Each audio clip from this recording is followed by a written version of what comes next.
Leitura diária. Primeiro livro de Reis, capítulo 7. A construção do palácio de Salomão.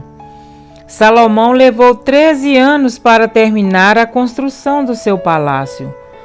Ele construiu o palácio da floresta do Líbano, com 45 metros de comprimento, 22 metros e meio de largura e 13 metros e meio de altura, sustentado por 4 fileiras de colunas de cedro, sobre as quais apoiavam-se vigas de cedro aparelhadas. O forro de cedro ficava sobre as 45 vigas, 15 por fileira, que se apoiavam nas colunas. Haviam janelas dispostas de 3 em 3, uma em frente da outra. Todas as portas tinham estrutura retangular. Ficavam na parte da frente, dispostas de 3 em 3, uma em frente à outra. Fez um pórtico de colunas de 22 metros e meio de comprimento e 13 metros e meio de largura. Em frente havia outro pórtico com colunas e uma cobertura que se estendia além das colunas. Construiu a sala do trono, isto é, a sala da justiça, onde iria julgar, e revestiu-a de cedro desde o chão até o teto. E o palácio para sua morada no outro pátio tinha um formato semelhante. Salomão fez também um palácio como esse para a filha do faraó, com quem tinha se casado. Todas essas construções, desde o lado externo até o grande pátio e do alicerce até o beiral, foram feitas de pedra de qualidade superior, cortadas sob medida e desbastadas com uma serra nos lados interno e externo. Os alicerces foram lançados com pedras grandes de qualidade superior, algumas medindo 4 metros e meio e outras 3 metros e 60 centímetros. Na parte de cima havia pedras de qualidade superior, cortadas sob medida, e vigas de cedro.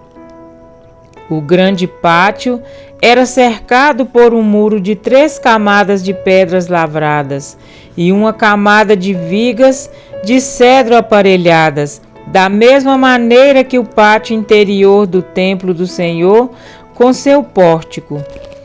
Os utensílios do templo. O rei Salomão enviara mensageiros a Tiro e trouxera Hurão, filho de uma viúva da tribo de Naftali, e de um cidadão de Tiro, artífice em bronze. Hurão era extremamente hábil e experiente e sabia fazer todo tipo de trabalho em bronze. Apresentou-se ao rei Salomão e fez depois todo o trabalho que lhe foi designado.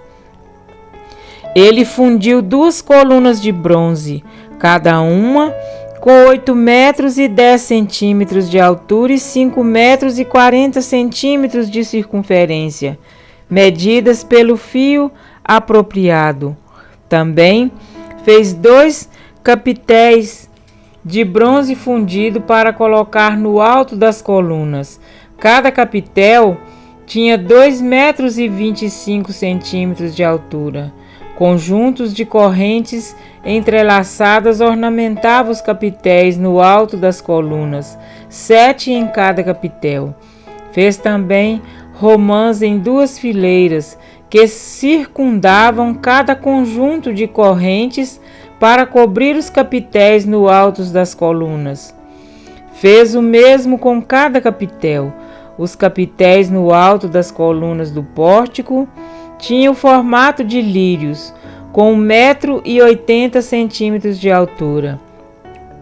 Nos capitéis das 2 colunas, acima da parte que tinha formado a taça, perto do conjunto de correntes, havia 200 romãs enfileiradas ao redor.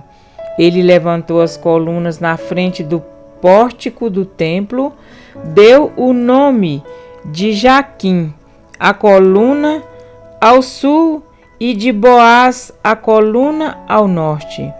Os capitéis no alto tinham a forma de lírios, e assim completou-se o trabalho das colunas. Fez o tanque de metal fundido, redondo, medindo 4,5 metros de diâmetro e 2,25 metros de altura. Era preciso um fio de 13,5 metros para medir a sua circunferência. Abaixo da borda e ao seu redor havia 2 fileiras de frutos de 5 em 5 centímetros, fundidas numa só peça com o tanque.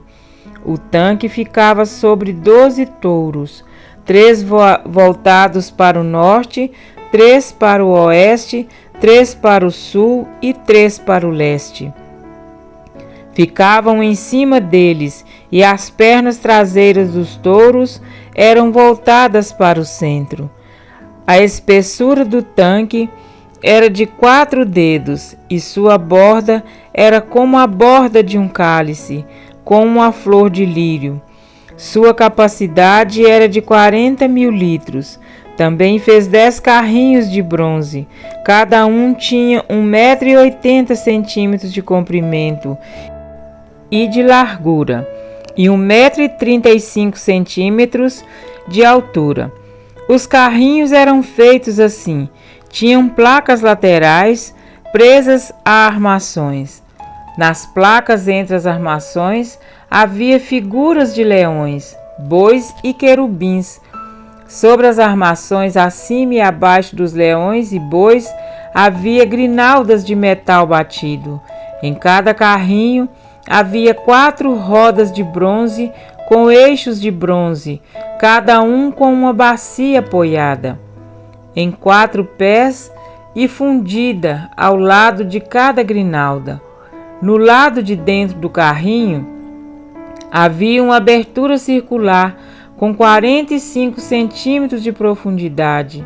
Essa abertura era redonda e com a sua base media 70 centímetros. Havia esculturas em torno da abertura.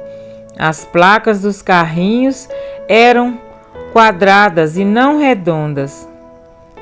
As 4 rodas ficavam sob as placas e os eixos das rodas ficavam presos ao estrado. O diâmetro de cada roda era de 70 centímetros. As rodas eram feitas como rodas de carros. Os eixos, os aros, os raios e os cubos eram todos de metal fundido. Havia 4 cabos que se projetavam do carrinho, um em cada canto. No alto do carrinho havia uma lâmina circular de 22 centímetros de altura. Os apoios e as placas estavam fixados no alto do carrinho. Ele esculpiu figuras de querubins, leões e tamareiras nas superfícies dos apoios e nas placas, em cada espaço disponível, com grinaldas ao redor. Foi assim que fez os 10 carrinhos.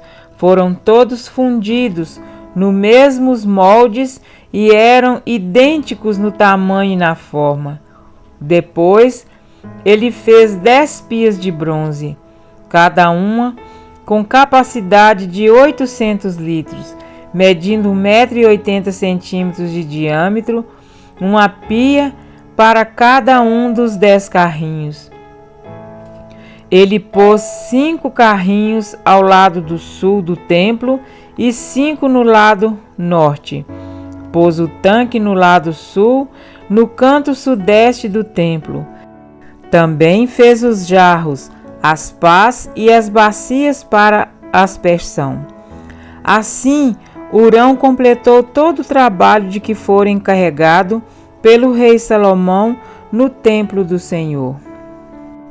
As 2 colunas, os 2 capitéis em forma de taça no alto das colunas, os 2 conjuntos de correntes que decoravam os 2 capitéis, as 400 romãs para os 2 conjuntos de correntes, sendo 2 fileiras, os 10 carrinhos com as suas 10 pias, o tanque e os 12 touros debaixo deles, e os jarros, as pás e as bacias de aspersão. Todos estes utensílios que Hurão fez, a pedido do rei Salomão, para o templo do Senhor, eram de bronze polido. Foi na planície do Jordão, entre Sucote e Zaretã, que o rei os mandou fundir em moldes de barro. Salomão não mandou pesar esses utensílios. Eram tantos que o peso do bronze não foi determinado. Além desses, Salomão mandou fazer também estes outros utensílios para o templo do Senhor: o altar de ouro, a mesa de ouro sobre a qual ficavam os pães da presença, os candelabros de ouro puro, 5 à direita e 5 à esquerda, em frente do santuário interno, as flores, as lâmpadas e as tenazes de ouro, as bacias, os cortadores de pavio, as bacias para aspersão, as tigelas e os incensários, e as dobradiças de ouro para as portas da sala interna, isto é, o lugar santíssimo, e também para as portas do átrio principal. Terminada toda a obra que Salomão realizou para o templo do Senhor, ele trouxe tudo o que seu pai havia consagrado e colocou junto com os tesouros do templo do Senhor, a prata, o ouro e os utensílios. Amém? Para refletir. Grandes e suntuosos edifícios foram construídos no reinado de Salomão. Seus palácios e a famosa arquitetura fenícia das edificações declaravam por si só a potência da nação no cenário mundial. Definitivamente, Salomão não poupou esforços e capital com a finalidade de construir um grande império. Mas também sabia que quanto maior a nação, maiores as responsabilidades, e um lugar específico foi construído para julgar o povo. Para fazer todas as peças de bronze polido, Salomão mandou chamar Hirão, filho de um israelita da tribo de Naftali, com um homem de Tiro. A Bíblia destaca 3 qualidades nesse artesão: cheio de sabedoria e de entendimento e de ciência para fazer toda a obra de bronze. Com certeza foi um homem usado por Deus para a realização de sua obra. E para que o Senhor possa nos encher como precisamos estar? Vazios, não é verdade? Precisamos nos esvaziar de nós mesmos para que então Deus nos encha de seu Espírito. É impressionante a riqueza de detalhes dos objetos feitos por Hirão. Quando Deus concede um dom a quem humildemente aceita recebê-lo, isto resulta em tesouros da casa do Senhor. Pois a manifestação do Espírito é concedida a cada um visando a um fim proveitoso. 1 Coríntios 12, 7. O Espírito Santo não concede o dom que escolhemos, mas nos escolhe para o dom que dará resultado para a glória de Deus. Eis qual deve ser a nossa atitude constante diante dos dons que o Senhor nos concede. Mas agora, ó Senhor, Tu és o nosso Pai, nós somos o barro e Tu nosso oleiro, e todos nós obra das Tuas mãos. Isaías 64, 8. Como barro nas mãos do oleiro, nossa vida deve ser usada como uma fábrica de tesouros para o Senhor. O templo levou 7 anos para ficar pronto. Os palácios levaram 13 anos para serem concluídos. Enquanto vivemos, Este é o tempo que Deus tem para fazer a sua obra em nós. Permitamos que o oleiro nos molde e nos encha do seu espírito. Assim seremos transformados em pedras de valor, lapidadas por dentro e por fora, preparadas para comparecer diante da sala do trono da majestade dos céus, tendo sido justificados mediante a fé em Cristo. Hoje a nossa maior necessidade não é de belas construções. A nossa maior necessidade é de um despertar da verdadeira piedade, e a maior necessidade do mundo é a de ser alcançado por este reavivamento. Comece esta obra a mostrar seus resultados na nossa vida e na nossa casa, e nem as maiores edificações do mundo poderão superar o brilho da Igreja do Deus vivo. Amém?